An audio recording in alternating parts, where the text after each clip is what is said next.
So hi, I'm Hannah. I'm the lead data scientist at Whitman Mead. I've worked for Whitman Mead for around 9 years. And in that time, I've been lucky enough to work on a whole range of different projects across many different industries. And recently, our data science team has worked with a higher education institution to assess the likelihood of students failing to enroll at the start of term, which is what I'm going to talk about today. If you don't know much about us, Whitman Mead is a globally recognized Oracle data and analytics consultancy.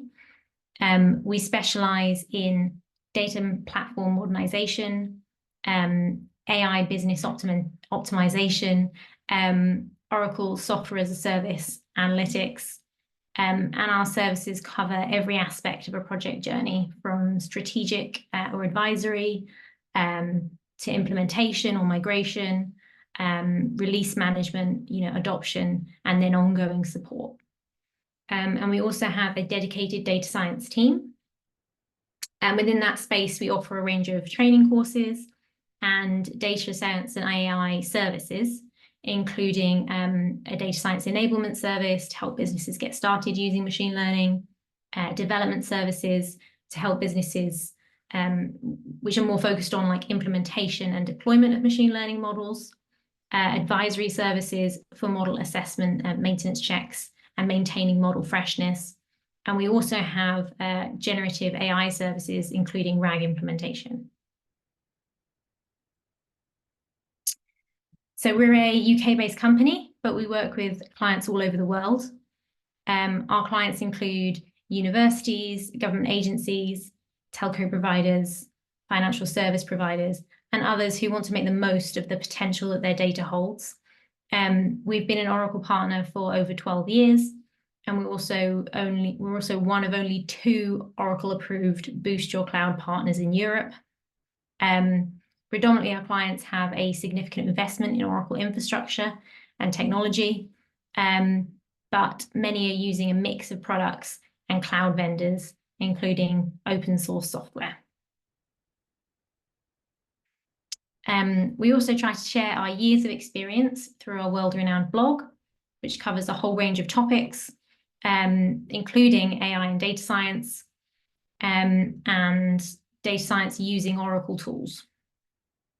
So please check that out if you have the chance, or maybe you've already read some of our blogs, in which case I'm sure you'll agree they're great. Okay, so on to the main topic. I'll start with a brief overview, and then I'll go deeper into how we created the models, their abilities and the findings from this. So as I said a few minutes ago, Whitman Mead's data science team worked with a higher education institution to identify students who were unlikely to enroll at the start of term. So the models we created could be thought of as churn models, where churn would more generally be used to refer to like the number of customers who stop doing business with a company. But in this presentation, I'm going to talk about melt and yield as opposed to churn, because they're industry-specific terms. But for all intents and purposes, you could just consider them churn models. So we primarily used historical application, enrollment, and student demographic data. And then we also included geographical and financial aid data on the students. And we used these data sets to create separate melt and yield models for 3 separate campuses in order to predict which undergraduate freshman students are unlikely to enroll at the start of term. So melt and yield in this context represent a similar problem, but with a different population of students. So the melt model is used to categorize students that are admitted and pay a deposit, but fail to enroll for their course in the start of term, whereas yield is used to categorize students that are admitted to university, but fail to enroll for their course at the start of term. So for a student to be considered for the yield model, it's not necessary that they've paid a deposit, meaning there's a larger population of students who fall into this group, and also the enroll versus not enroll proportions are very different across the 2 data sets. You might ask, what's the point of having both? But the yield model will help them identify these students earlier in the year, and they can be used before the deposit deadline date. Whereas after the deposit deadline date, more students will have paid their deposit and the MELT model will be more useful. So these models are deployed and they're currently scoring students daily. Any student who's paid their deposit will be scored by the MELT model, and any student who's been admitted but not paid their deposit will be scored by the yield model. And since paying a deposit itself is a clear sign of intent to enroll, once the students paid their deposit, the MELT model prediction will be much more relevant than the yield model. So these models have been created using the R programming language. They're deployed and hosted on an Oracle Cloud Infrastructure instance, and they write predictions back to a data warehouse.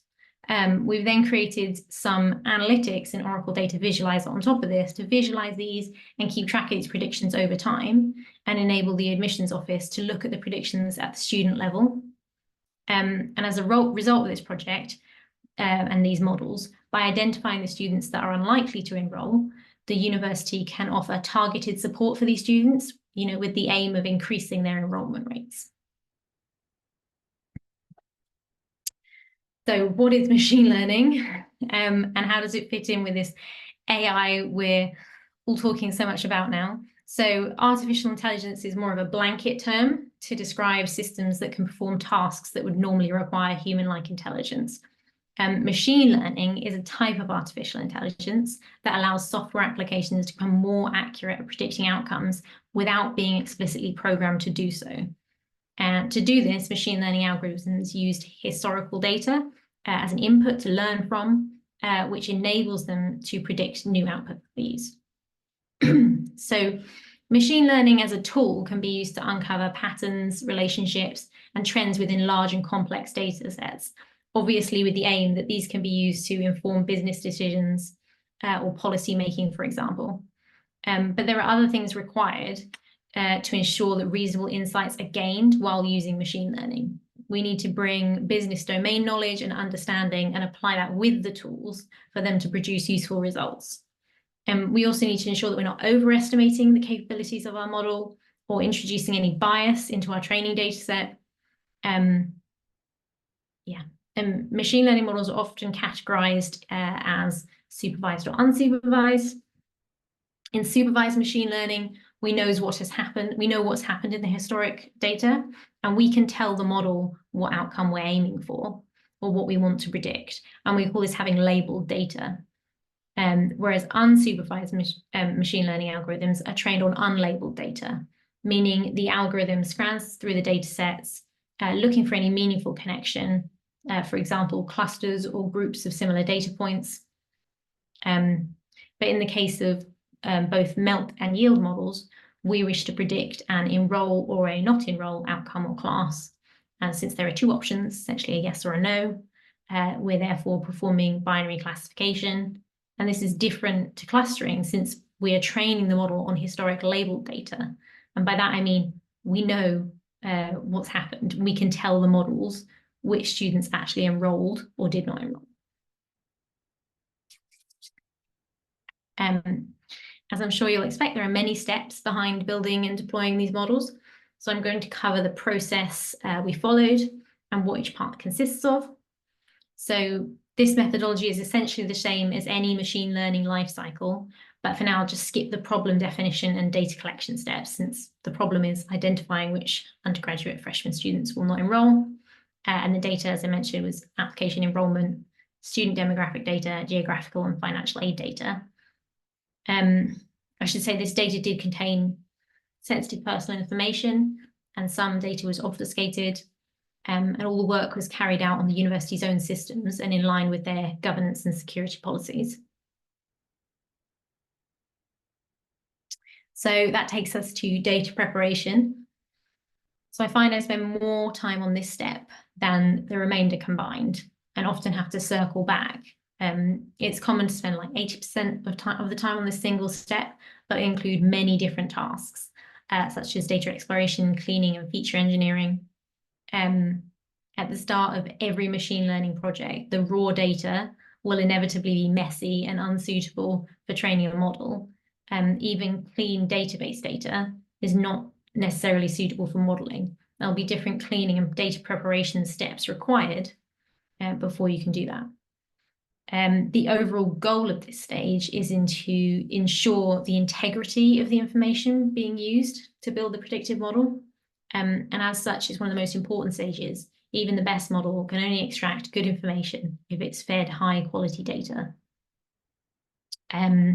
So tasks in the data preparation stage are going to include data exploration, which involves carrying out visual analysis of the data available, enabling us to identify key characteristics, obvious trends, identify any data issues, and gain a general understanding of the data.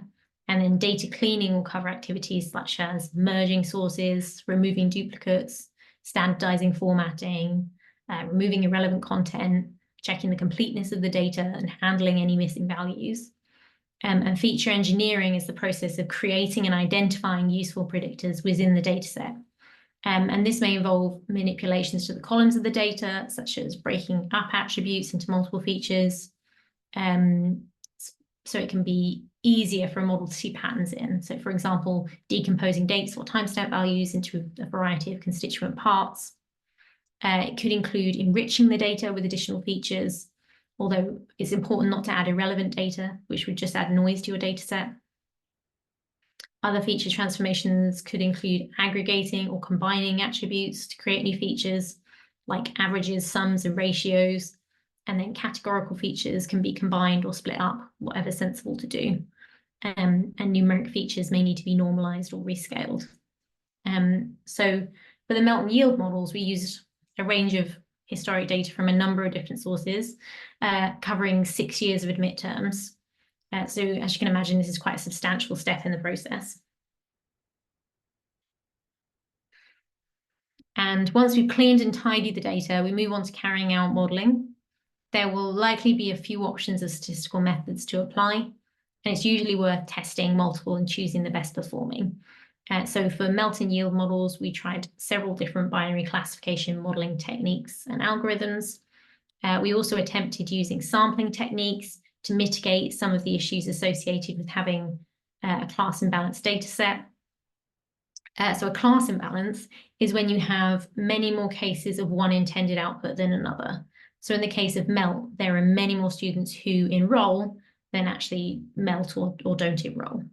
So that means, if we remember, of the students who are admitted and paid their deposit, a smaller proportion of them MELT or do not enroll than enroll. So that's about 10% of these students that pay their deposit end up not enrolling, whereas 90% do.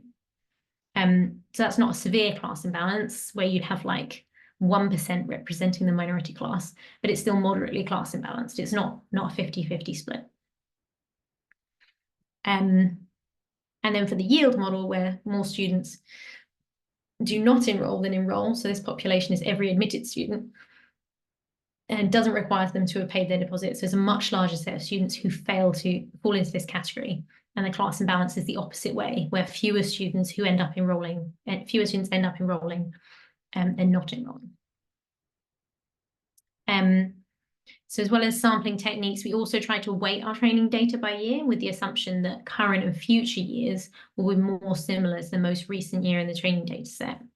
And here, since we're performing supervised machine learning, it's important to separate our data into a training and test data set, where the training data set will be used to develop our model, and a separate unseen test data set will only be used to test and assess the capabilities of the model. And this helps to ensure that the model performance we state our model can achieve is realistic, since we're assessing it on data that it hasn't ever seen before. If the model's assessed on data it's been trained on, you're at risk of overestimating the model's abilities or having models overfitted to the training data set. So once we have some models, we need to decide which is best and what performance metrics we want to use to compare and assess the models. And this involves applying the models that we've developed to the unseen test data set we produced and separated in the stage before. In this instance, because the data covers multiple years, we split our training and test data set in chronological order, and we use the latest year as the separate test data set. We considered different performance metrics for different models. So for the MELT models, where we care about maximizing the correct MELT or not enroll student predictions without misclassifying too many enroll students as MELT. And because of this, we concentrated on something called the F value, which I'll talk about later. Whereas for the yield, we still care about maximizing the correct not enroll student predictions, but that's now the majority class. So we concentrated on using the balanced accuracy in order to ensure we had a good proportion of correct predictions in each class. And a way we can easily compare the correct predictions with incorrect predictions for binary classification is using a confusion matrix, which I'll touch on later. Okay, so we've made some models. We then need to make our best performing model accessible somewhere to start generating value. As with all the previous steps, it's important to have everything documented and justified so we know what we did and why we made changes. And this is really important to making maintainable outputs. So for these models, we created documents detailing the cleaning and data manipulation, as well as a modeling document comparing each of the models we trained and detailing the justification for which model has been deployed. And then we also created an about the model document for use with the DB dashboard to enable users to read and understand more about the predictions and the models used to create them. Then after deployment, these models need to be assessed and monitored over time. It'll be important to be sure that the models do in fact perform the way we expect them to and to the level we found using the test data. The models will also need to be monitored for degradation over time, where the behaviours in future years may deviate from the data used to train these models, meaning they can go stale and require retraining with more up-to-date data. If we wish to improve the models further, we would need to do so by enriching the data used to train the model and by adding in additional relevant data and retraining the models. Additionally, as these predictions are used to change how students are handled based on their predictions, we would need to keep track of which students were impacted and how. So without this, the model may appear to be degrading, but actually the outcome or what happens to the students could be the impact of the actions taken off the back of the prediction, creating a kind of feedback loop where the student was predicted to not enroll, but then the targeted support worked and the student did enroll. This would look like the model was incorrect, when in reality it worked as designed. And this is why keeping track of which students are affected and how is important for analysis and future retraining of the models.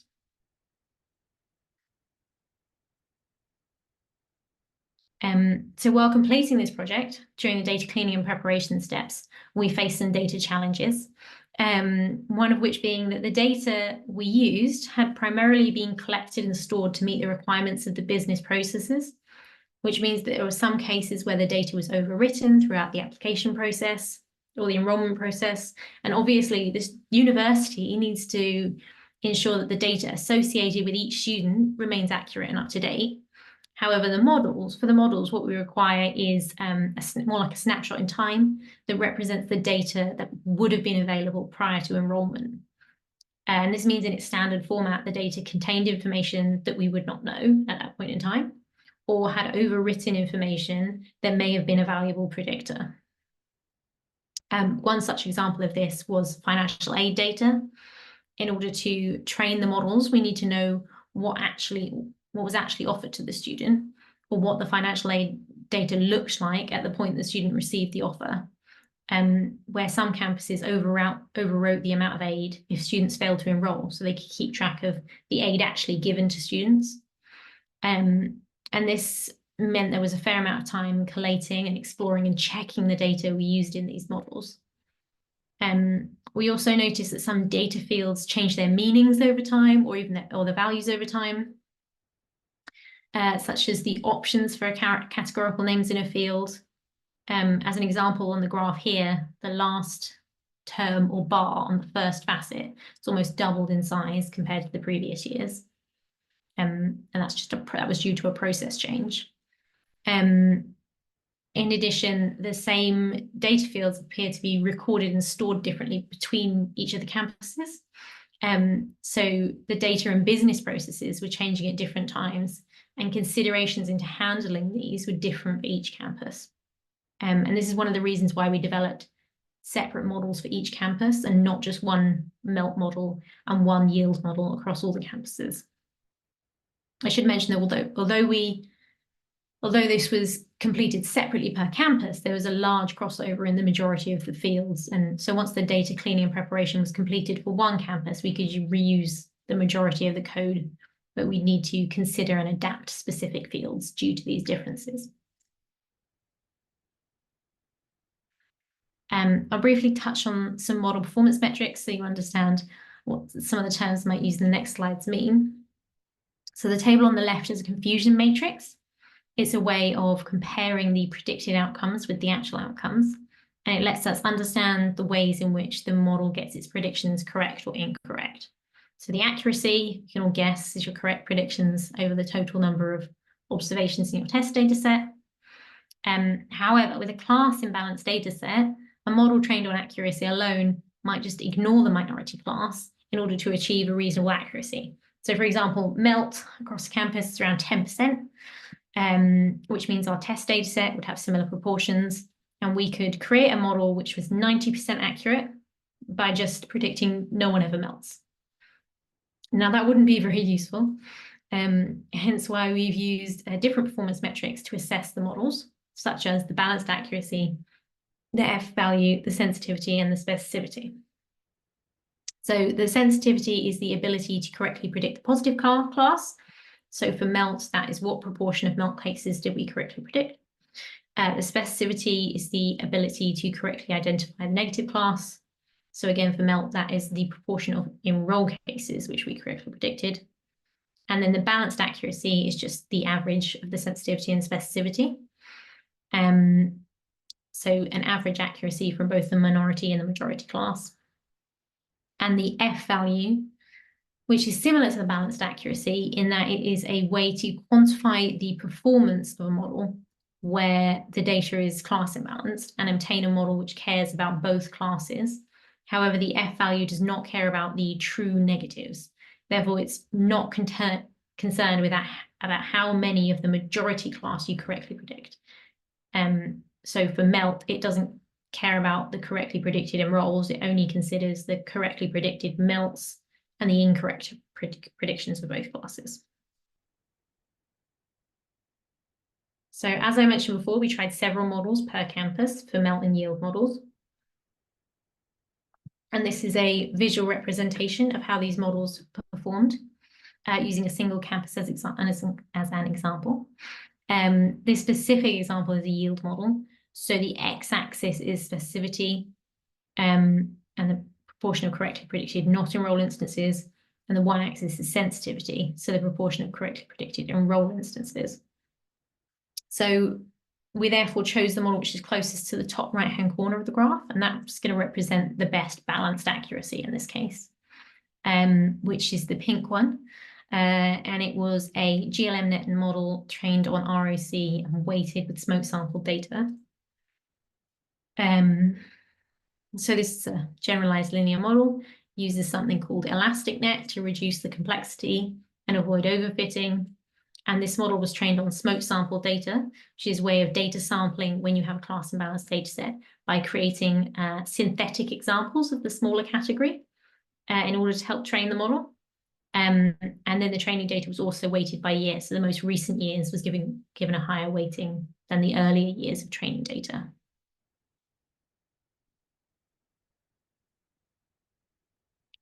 Now looking at a chosen model for MELT model for one of the campuses. This is one of the ones we ended up deploying. So the model that performed best for this campus, according to our test data, was again a GLMNet model trained on smoke sample data and weighted by year. The weighting in this model meant that the model would add more precedence behind the trends shown over more recent years than over historic years. And specifically, the weighting would assign like a 50% penalty for every 2 years back the data was from. And then you can see on the graph on the left, we've visually represented the model performance by looking at the predicted probability of the test data. So in an ideal world, all the predictions for enroll, they'd be correct, and you'd have a big peak at 0. and all the predictions for melt would be in a peak at 1. That's the ideal world. And then we've created separate bands to identify which predictions we're most confident about. So on the slide now, you can see our confident enroll predictions band, which is on the lower end of our predicted probability. The enroll prediction band is the next along, and then the melt prediction band is the next along after that. And that leaves the confident melt predictions, which are the ones with the largest predicted probabilities.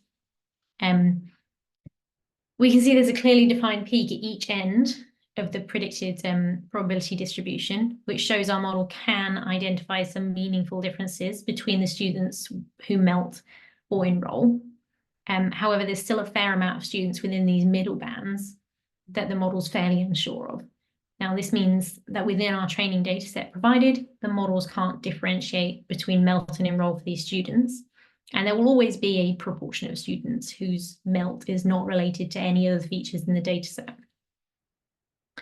The graph on the right is an ROC curve.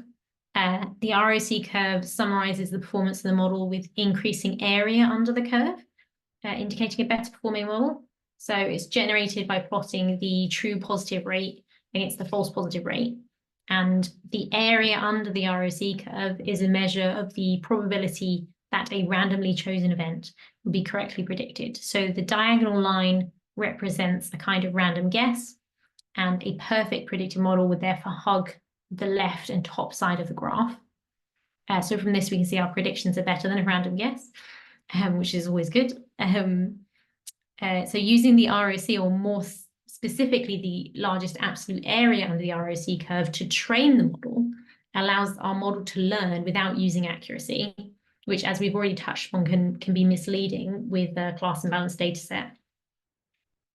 And then based on the model created, we can expect 76% of students in our confident melt group to go on to melt. But these represent 41% of total melt that year. 20% of students in our other melt group go on to melt, and these represent a further 19% of the total melt that year. So within those combined groups, we can capture 60% of melt cases, but we may misclassify 16% of enrolled students as melt.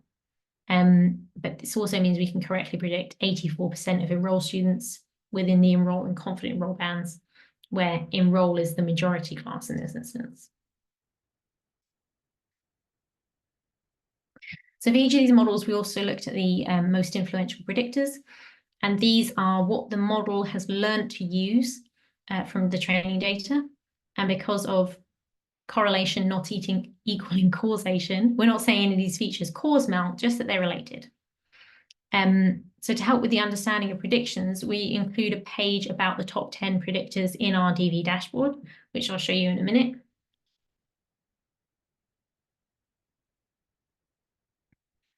And this is a comparison of the melt models we created for each campus.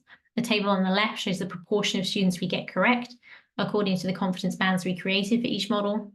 Since the university were most keen to identify students who are likely to melt, the confident melt band contains the ideal candidates for targeted support, where targeted support would be more labor intensive, such as calling the students, and therefore you want to minimize contacting students who would enroll anyway to save time or money. But if they intended to cast a wider net in terms of offering help to students and are willing to incorrectly target some students who would enroll, they could consider using both the melt and the confident melt bands. The graph of sensitivity and specificity on the right is based on a combination of both melt and both enroll bands. So you can see for Campus A, we'll identify 66% of melt within the melt band, whereas Campus C, we're only identifying 52% of melt cases. But if we put this in context and assume melt's around 10% each year, if we randomly chose 10% of students and guess they would melt, you'd get about 10% correct. So identifying greater than 50% is much better guessing and is a benefit to the university. So unfortunately, I couldn't show you the actual demo of the dashboard because it does contain personal information about students. So I've got a set of screenshots to explain how it can be used and why it's useful. So the initial landing page shows the predictions over time for each of the bands we just defined. And the donut on the left shows the last day's predictions. There are a set of filters at the top, which can be used to switch between models. You can switch the predictions for different terms or different campuses. And you can change the prediction date, which will change the donut to show the predictions for that date, as opposed to the latest date. Hovering over different parts of the graph will give you further details on predictions made that day, or the latest predictions on the donut. And then clicking either of these sections will filter a separate page with information on students in that particular group. So here we can see the application and person IDs for every confident enroll student predicted on the date we selected, or the latest date, depending on what we clicked on the graph before. Also, going back to the first page, if you click on either of the graphs, there's an option to download a model description. And depending on which model you've selected or filtered on the top of the page, this will download a PDF about that specific model. So this about the model document has a description of the model, how it was trained, what data was used. It also shows the ROC curve of the model and the expected performance of the model broken down by each of those bands. And the aim of this is to help the users of the dashboard understand why and how to use those bands effectively. One of the other pages shows the 10 most influential predictors of the selected model. So each model won't have the same 10 most influential predictors. So the features and the graphs will all change when you change the model at the top. And they show each of the features colored by the bands that we defined. And again, numerics can be seen more clearly with tooltips, and each of these graphs can be used to drill down to the corresponding students in any particular section. Distance is one of the common influential predictors across all of the campuses. So we have another page with an interactive map where you can see where the students are based and their last prediction on them. We also have a page showing the bands by academic plan. So the aim of this is to help the admissions office identify if there were more at-risk students on a particular course, especially if they need to balance course numbers. They may care more about targeting at-risk students on a course with fewer numbers of students to ensure there will always be enough students for the course as a whole. And finally, we have the predictions table, which is what's filtered by clicking on the other graphs. And this has the application numbers and person IDs of these students. And as with all the other pages, the same filters at the top. You can change prediction date, model, and campus. And this can also be filtered by application number and person ID in order to see the latest predictions on a certain student. Therefore, if you're contacted by a student, you could then look up that student's latest prediction. So what's next? Having developed these models against historic data, we're now assessing how they perform on new data by tracking the scores for a cycle of admissions. As I mentioned earlier, it's really important for assessment of the model and for model retraining to keep track of any actions taken off the back of these predictions to ensure that if a student is influenced by targeted support, we can track that as well. So in order to do that, they are recording which students are receiving support and what kind of a support is offered to them and when. And along this process, we've identified possible additional data sources and features which could be used in order to improve future models.